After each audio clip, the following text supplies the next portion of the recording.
Another day at the bird feeder. Jasper the male cardinal forages on the ground today, perhaps seeking an easier meal among spilled seeds. Though cardinals often visit feeders, they are natural ground foragers, instinctively searching for food in their preferred habitat.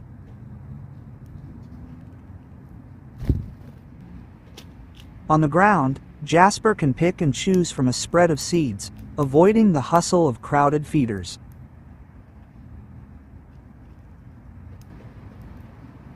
Cardinals are opportunistic feeders, and the ground offers a chance to enjoy scattered seeds at a leisurely pace.